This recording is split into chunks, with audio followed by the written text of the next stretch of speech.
Bonjour mes frères et sœurs dans le Seigneur, que Dieu vous bénisse.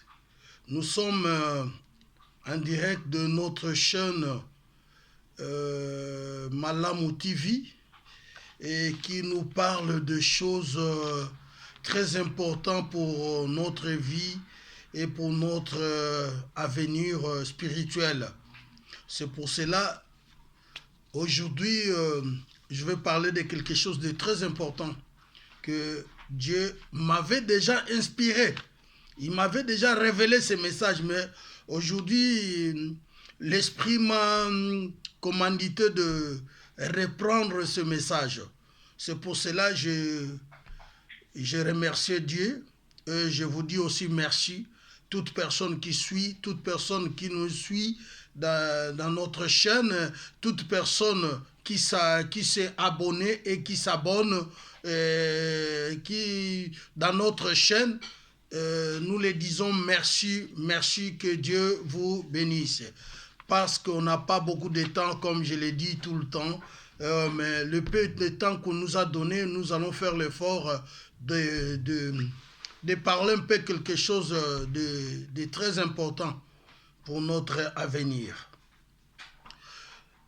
Seigneur, nous te disons merci pour ce moment. Nous te demandons de bénir les messages, de bénir le prédicateur, de bénir encore toute personne qui va écouter ces messages. Et ceux qui ont des problèmes, le Seigneur Dieu va donner la solution, parce que la parole de Dieu ne sort jamais sans produire des effets. Et si nous croyons à cette parole, et nous verrons des effets. C'est pour cela que Dieu vous bénisse. Sans plus tarder, nous allons rentrer dans notre thème du jour. Donc notre thème du jour est très important. D'ailleurs, commencez à sourire là où vous êtes parce que c'est quelque chose de très important. La fois dernière, nous avons parlé dans notre thème « Si tu reviens au Tout-Puissant, tu seras rétabli ». Et aujourd'hui, le Seigneur me dit de parler sur l'amour.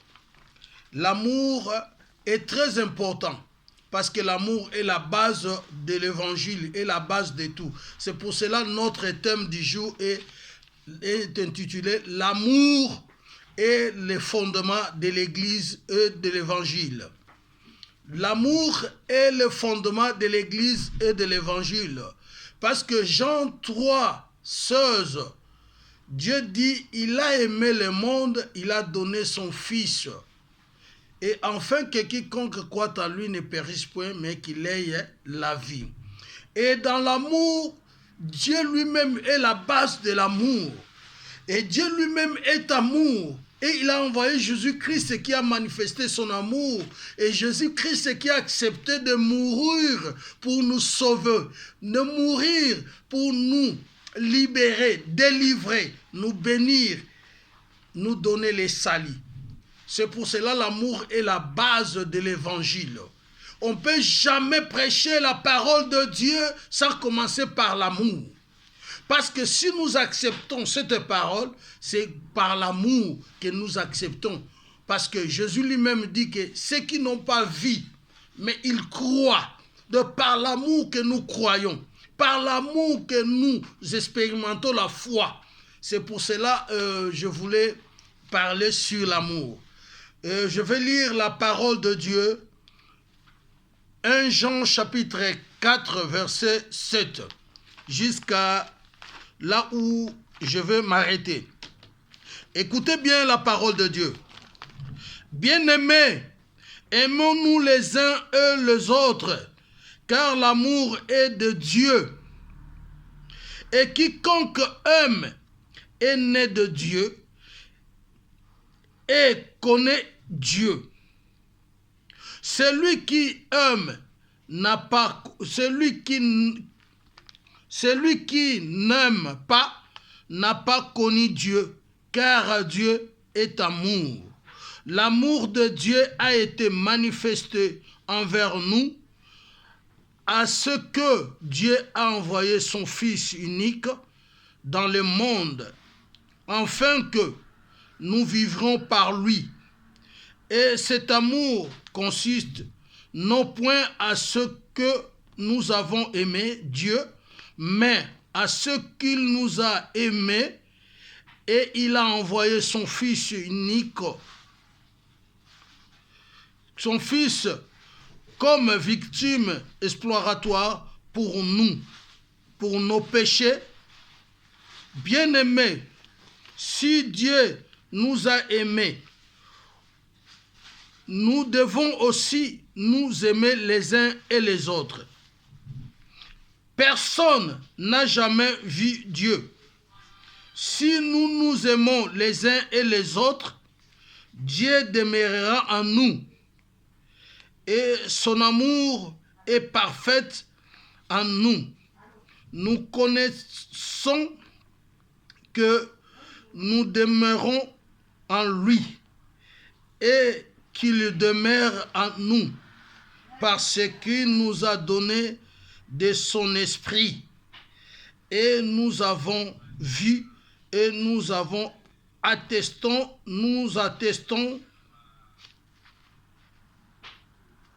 que le Père a envoyé le Fils comme sauveur du monde. Et c'est lui qui déclarera publiquement que Jésus-Christ est le Fils de Dieu. Dieu demeurera en lui et lui en Dieu. Et lui en Dieu. Et nous avons connu l'amour que Dieu pour nous et nous y avons crié. Dieu est amour. Et celui qui demeure dans l'amour demeure en Dieu et Dieu demeurera en lui.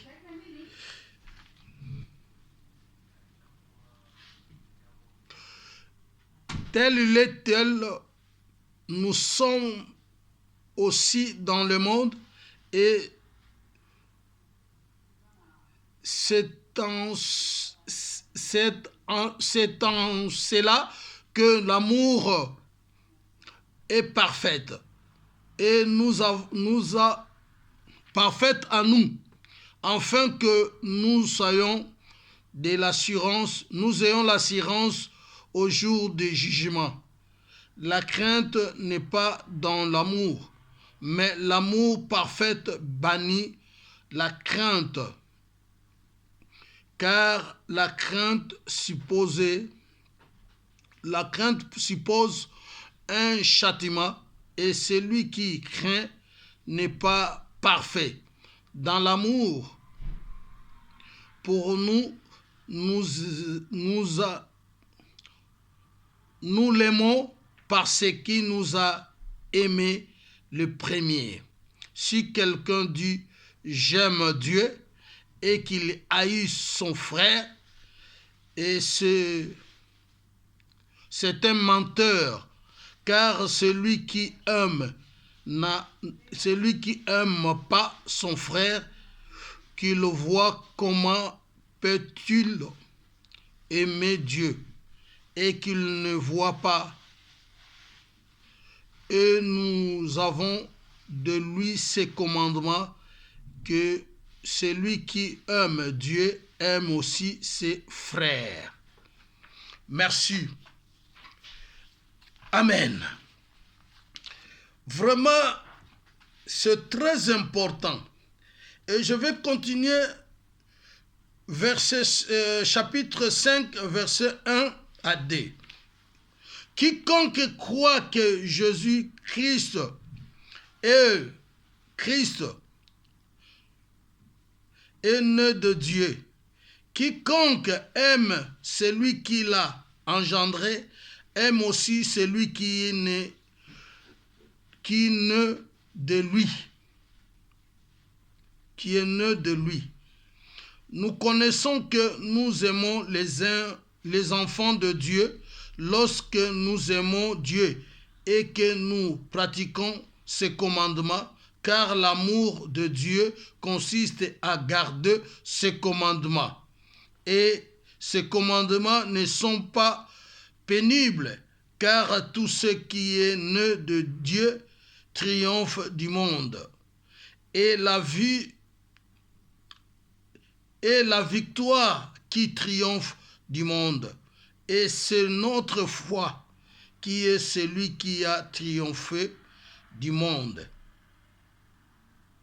Sinon, celui qui croit que Jésus-Christ est le Fils de Dieu, c'est lui, Jésus-Christ, qui est venu avec de l'eau et du sang, non avec l'eau seulement, mais avec l'eau, avec le témoignage. Et cet esprit qui rend témoignage parce que l'esprit est la vérité. Car il y a trois qui rend témoignage, l'esprit, l'eau et le sang. Et les trois sont d'accord. Si nous recevrons les témoignages de l'homme, les témoignages de Dieu est plus grand, car le témoignage de Dieu consiste en ce qui rend témoignage à son Fils. Et celui qui croit au Fils de Dieu a ce témoignage en lui-même. Celui qui ne croit pas Dieu ne fait menteur,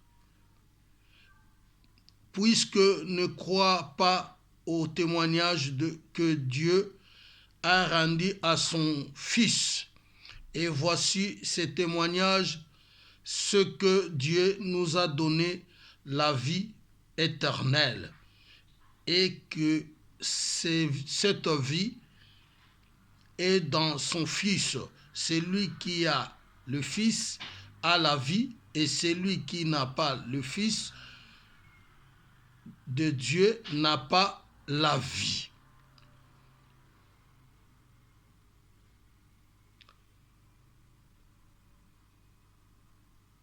Et je vous ai écrit ces choses afin que vous sachiez que vous avez la vie éternelle, et vous qui croyez au nom du Seigneur, du Fils de Dieu, notre Seigneur Jésus-Christ. Amen. Que Dieu vous bénisse. Donc, ce que moi j'ai compris dans ce message, comme notre thème nous l'édite, l'amour est le fondement de l'Église et de l'Évangile. Avant l'Évangile, l'Église existait. Comment l'Église existait?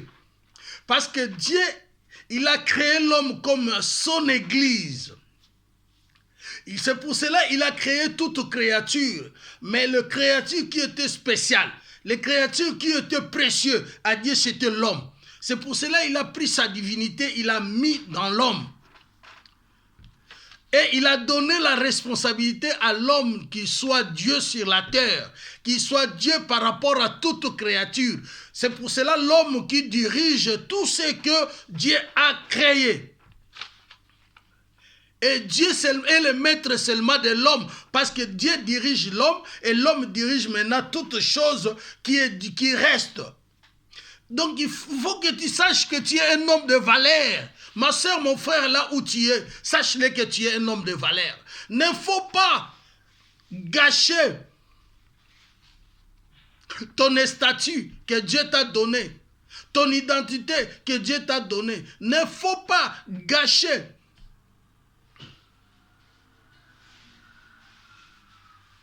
Parce que beaucoup de gens aujourd'hui, ils ont gâché par rapport à le péché que nous commettons. Nous avons gâché, parce que ma Bible me dit le péché sépare l'homme et Dieu. L'homme pécheur ne verra pas Dieu. L'homme pécheur n'entrera pas dans le royaume de Dieu. L'homme pécheur n'aura pas le salut. C'est pour cela, mon frère, ma soeur, suivez bien ce message. C'est très important pour toi et moi. Surtout, Nous qui va dans l'église, nous qui va à l'église tous les dimanches, tout le temps, nous partons à l'église, nous qui fait jeûner tout le temps. Non, jeûner ne dit pas, ne signifie pas l'identité de l'enfant de Dieu. Aller à l'église tous les jours ne signifie pas l'identité de la voix de Dieu.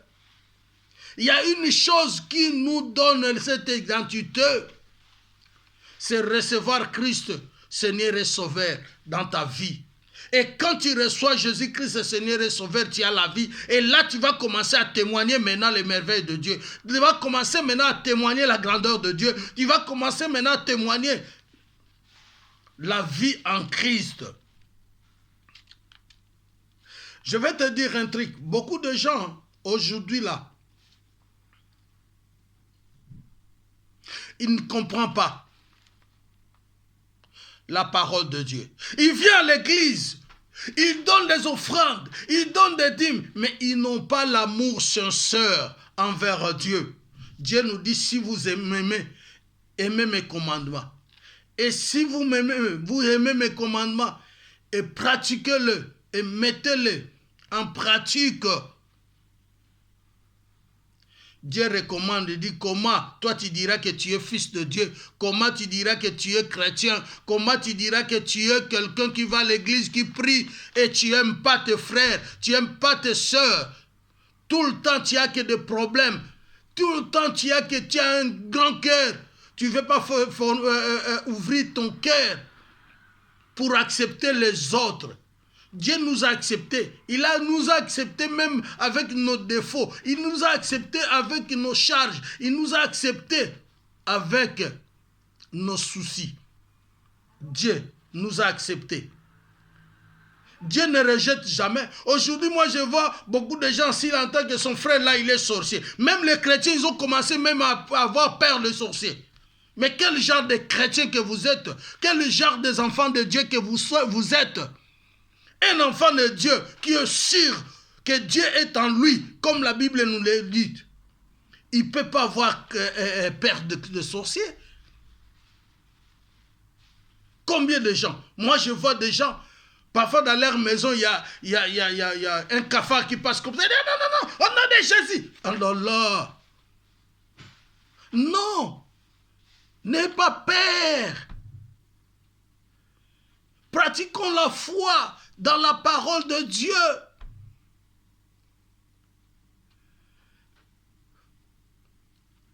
Parce que Christ est puissant. Christ en nous. L'expérience de la gloire. Christ en nous. Paul dit, si je vis, ce n'est pas moi qui vis, c'est Christ qui vit en moi. C'est-à-dire, il a abandonné sa vie dans les mains du Seigneur. Il a abandonné sa vie. Il a abandonné ses pensées. Il a abandonné tout. C'est le Seigneur qui l'oriente, c'est le Seigneur qui le dirige, c'est le Seigneur. Mais le Seigneur nous dit quelque chose de très important. Toi, tu vas à l'église, est-ce que tu as l'amour du prochain? Avant d'aller à l'église, il faut avoir d'abord l'amour du prochain. C'est lui qui est à côté de toi. C'est pour cela que Jésus nous dit, il faut commencer à Jérusalem.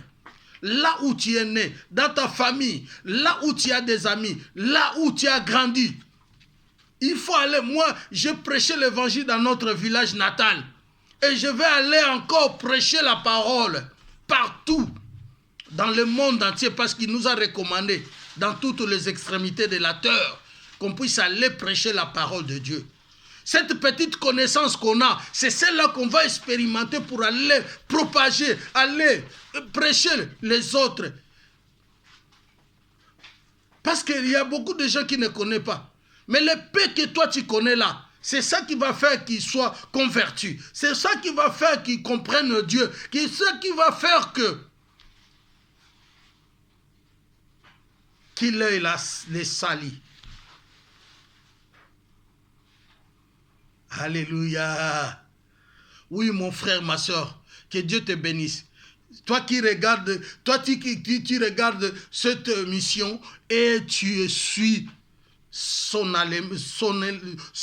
tu suis vraiment solennellement le message et tu les considères et tu prends une décision d'abandonner le mal.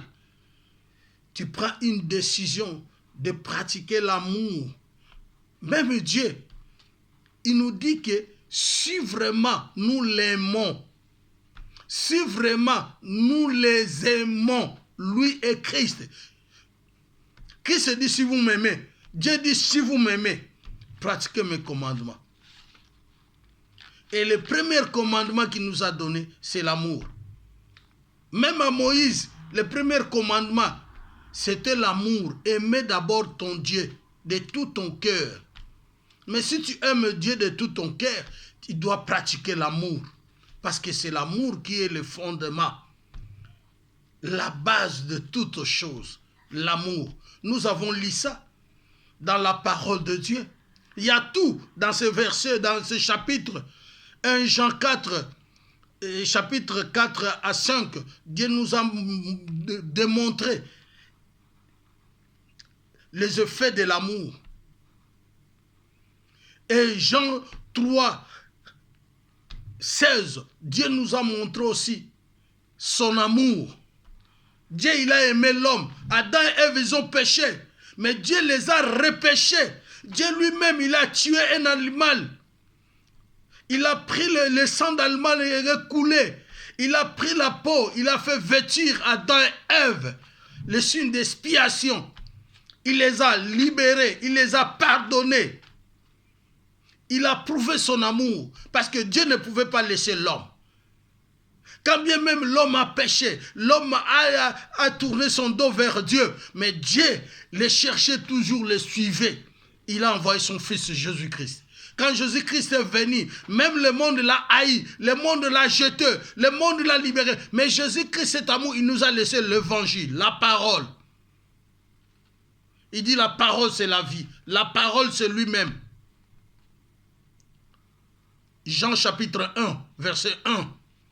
À 4. La parole s'est fait chair. La parole qui a créé tout. La parole qui a recréé tout. C'est pour cela que Jésus-Christ, quand il était mort, il fallait qu'il soit mort et qu'il puisse passer dans la tombe pour sauver même ceux qui étaient sous la tombe. Et il est allé ressusciter. Il est monté à la droite du Père pour nous préparer une place. Nous avons une place que Dieu nous a préparée. Nous avons une place, mon frère, ma soeur. Il dit le monde passera avec ces choses. Le monde est le marchepied de Dieu. Toi, tu aimes le monde. Toi, tu aimes les choses de ce monde. Toi, tu aimes que le monde. Tu regardes que les choses de ce monde. Tu as envie les choses de ce monde. Tu n'aimes pas même les créatures de Dieu. Tu n'aimes pas même ton frère et ta soeur. Tu aimes que les choses de ce monde. Sache-le que tu iras en enfer. Même si tu vas en église, tu fais passer ton temps pour rien. Même si tu fais des jeûnes, tu fais passer ton temps pour rien. C'est ça la vraie parole. La parole de vie. La parole de vie. C'est ça. L'amour est la base.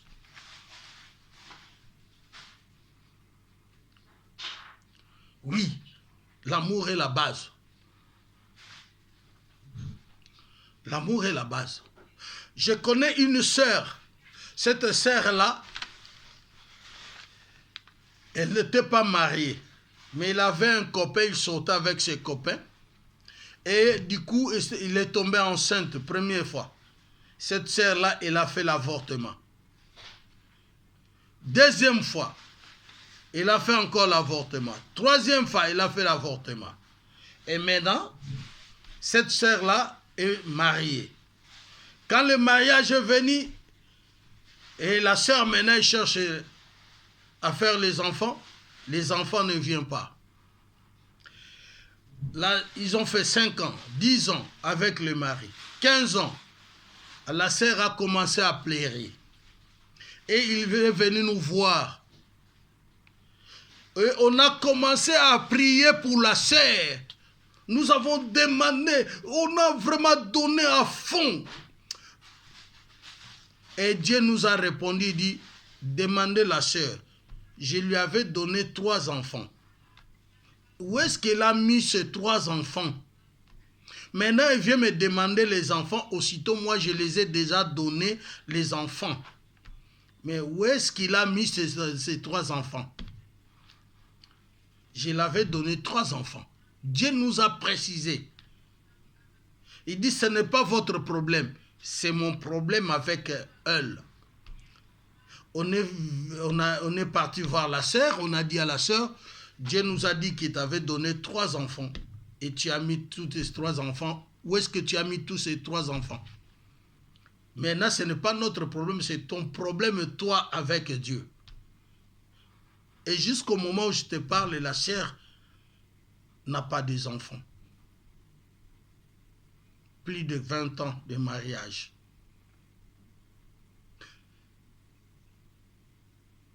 Pourquoi? Parce que la sœur n'a pas saisi. Dieu fait des choses tantôt d'une manière, tantôt d'une autre. Dieu t'a béni, tu sais combien de personnes qui cherchaient même des enfants. Parfois, ces enfants-là, ils étaient des enfants de promesses. Toi, tu les as tués. Parce que tu voulais faire ta vie. Tu voulais continuer la vie mondaine. Mais si tu veux faire la vie mondaine, et maintenant, il y a des conséquences. Maintenant, il y a des soucis. Voilà, toi qui commets des péchés, toi qui abandonnes Dieu, toi qui déranges ce que Dieu a mis dans ton chemin. Et voilà le sort de la sœur. Alléluia. Ça fait mal.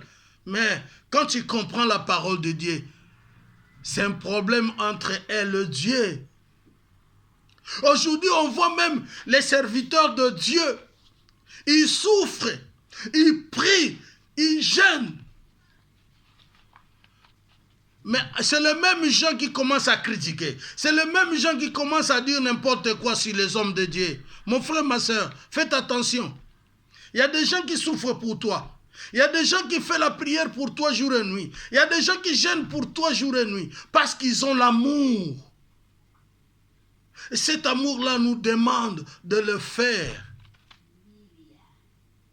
Oh, mes bien-aimés. C'est ça, la base. Ce n'est pas construire des maisons qui est la base du salut. Ce n'est pas avoir beaucoup d'argent qui est la base du salut. Non, c'est avoir l'amour sincère envers Dieu. L'amour sincère envers les uns les autres. Et c'est ça qui est la voie qui nous amène à la persévérance. Si tu veux percer dans les choses de Dieu, commencez par l'amour. Parce que Dieu lui-même est amour. Il a commencé par l'amour. Il a donné son Fils. Non, moi je ne suis pas là pour te prêcher la richesse de ce monde. Non. La vraie richesse que je te prêche, c'est le salut. Parce que le monde passera avec ces choses, mais le salut ne passera pas. Il dit quiconque croit en Jésus-Christ, ils sont devenus des fils. Et ces fils, ils ont droit à la vie. Cette vie éternelle que Christ nous a promis. Et pour toi, et pour moi, et pour nous. Ma soeur, mon frère. Que Dieu te bénisse. Que Dieu te garde, toi qui crois à ces messages. Toi qui as compris. Mais qu'est-ce qui dira que non, il prêche bien? Moi, je ne prêche pas bien si toi, tu ne pratiques pas ce que moi, je te prêche. Il faut que ces messages puissent te toucher et te changer. Et à ce moment-là, tu diras que, ah, le pasteur, il a bien prêché. Mais si, toi, tu prends tu mets pas en pratique, toi, tu n'obéis pas à ce que Dieu nous a recommandé. Mais comment tu diras que moi, je prêche bien? Non.